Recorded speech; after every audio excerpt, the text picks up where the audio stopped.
I told Lisa, I said, you need to come to court and I want you to sit through the docket and I want you to see how long you can go without breaking into tears. And she didn't get through the first case before I looked back in the back of the courtroom. She was back there just weeping because those kids deserve every opportunity to succeed that we can give them.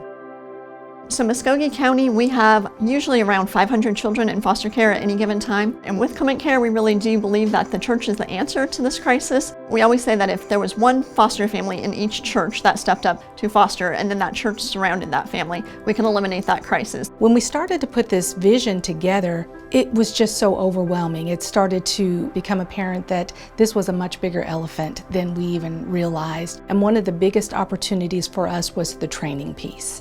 How do we make sure that our advocates and our volunteers have the training that they need and they fully understand what it is we're trying to accomplish so that we're all working towards a common goal?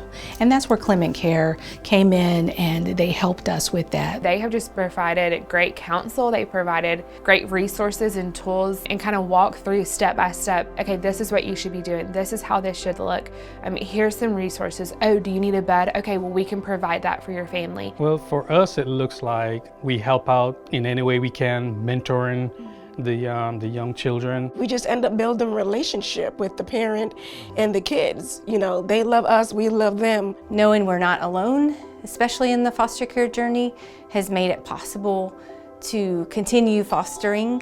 One of the biggest blessings has been our care team, people that we didn't even know who wanted to serve us and bless us. I'm not a big fan of cooking, and so to have a meal brought to my home each week is just wonderful, to not have to think about what we're going to eat that night. And they check in regularly asking, how can we pray for you? What do you need? And knowing that they really are praying, that makes all the difference. And we've heard that 50% of foster families will quit after the first year or after the first placement for a lack of support. And when we are able to wrap around these families with care teams, then 90% of them will continue on because they feel like, I'm not alone in this. You know, there's just all kinds of reasons that having those foster families recruited in the church and having that care community around to offer that support makes life better for those traumatized children. They are the future of our country.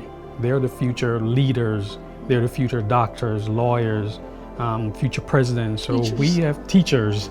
We have to mentor them in ways that they are set up for success. In our communities, we have a broken system that tries to do something for these children. We have to be the ones as the church to be that gap filler. We should be positioned for His light to shine through us. We know the harvest is plentiful right here in Columbus, Georgia, but the workers are very few. And so we need people to step up and say, yes, I will go to battle, I will go to fight for these families and for these children. If we can engage the church, not even every church, really about 30% of our churches, if we could get them involved in foster care ministry, we could essentially alleviate the foster care crisis in our community. Not only that, but we would have more than enough, which is our dream. That's kind of our mantra right now, is more than enough families, more than enough homes, more than enough churches and support, that we would just be able to meet this crisis head on and be able to have enough churches coming together, enough people working together so that these children are in safe, loving, godly homes.